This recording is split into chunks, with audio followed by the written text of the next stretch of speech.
All right, YouTubers, this is going to be, it may be multiple videos, or I may have to stitch a couple videos together, but I thought I'd show you this while I'm here.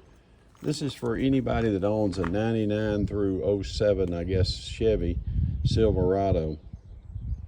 Camera Source, and I'll put it down in the comments, sells sort of proprietary, I guess you'd call it, or specific fit backup camera systems on their website for your particular vehicle. In my case, this is a 2006 Silverado, and I thought I'd show you today and how to connect something like this up and save yourself a lot of misery. Make it a little easier for you too, maybe. But this is the camera system. You can see it's actually installed in the latch, and that's what makes it nice. It's not one of these cheap add-ons or something. It actually has a bracket mount that sits inside the lift, so it's pretty easy installation.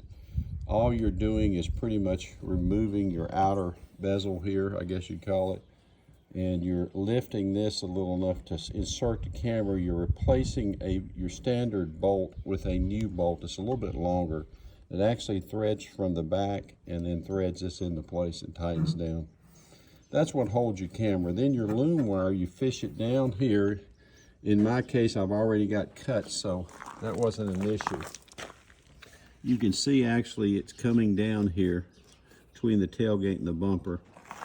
Then I just fed it along the rail of the truck, and I came up, and if you remove your panels here, right here is your emergency brake. There's a grommet like in there, or you can cut into that in order to bring your wire in. But most people that do videos show you connecting or running a wire all the way back to your reverse light, or having to connect it to your reverse light and come forward. And this is where I thought I'd make it a little bit easier for you.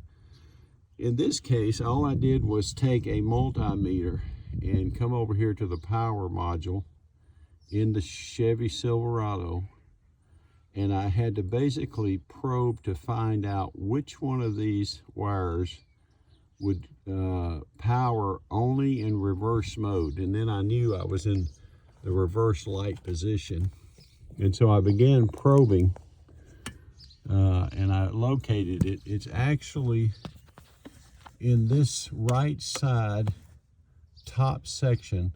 It's a light green wire, and I'm just temporarily connected.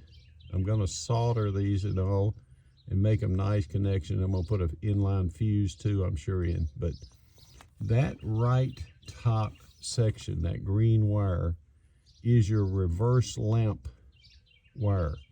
So that will only give you 14 volts in reverse position. When you're in park, there's 0.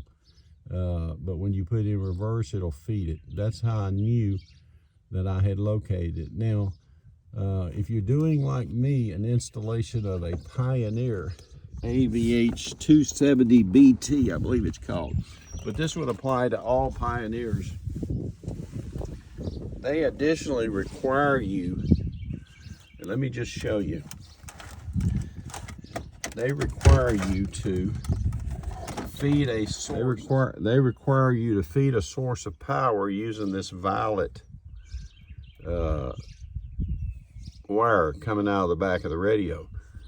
So you've got to feed a source of power also from that violet in order for that rear view camera to work. And as long as you do that and you provide a sufficient ground, and while I'm here, let me show you. Plug in your rear camera. It's just an RCA connection. It's a brown plug. It says RCN. Plug that in.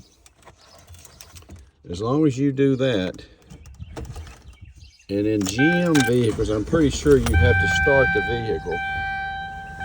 I'll show you it in action and show you the settings. All right, I'm going to do the OK screen. I'm going to go into settings and show you what I've got set here. Under camera settings, I have the backup camera on battery position. If I put it in reverse, then you see I have a backup camera. So you have to power both the camera with a power ground, positive, negative, and you have to also power that violet wire off the back of the Pioneer. And you can do all of that right here at the front end. You don't have to worry about tapping into your reverse lights and all that like most videos show you. Now, as far as a ground, right now I'm grounded up here. I just basically come into that pedal bolt and ground it. Now I'm going to clean this all up and make it very professional and make sure I don't have any shorts or anything. But that's in essence all it takes. And let me show you while I'm here too. Let's crawl under so you can see. Basically, when I come down, here is my loomed camera wire. And you can see it goes right up there where I told you the parking brake comes out. And I just followed that rail, and I used some zip ties, followed that rail all the way back, and then set that camera. So now these are going to cost you a little bit more money to buy these cameras because they're specific to your vehicle.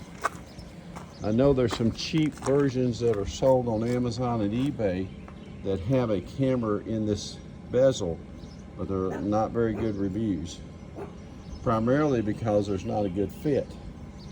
What makes this so much better is not only is this a solid piece that bolts in, but it secures tightly and actually holds the entire piece. So you have no problem with this falling off. And then your latch still works as it should. So I'll put that in the description comment field. All right, hopefully this is helpful. I'll come back with a finished product, maybe another video when it's all zipped up to show you, but I thought that might be helpful for any of you that's trying to connect up a backup camera system in your Chevy. Now also, one other thing too, I'll do a video maybe on is, it's very important in here that you connect up some other critical wires in order to be able to clear your cellular settings and stuff. But I'll do a separate video on that. So anyway, hopefully this is helpful.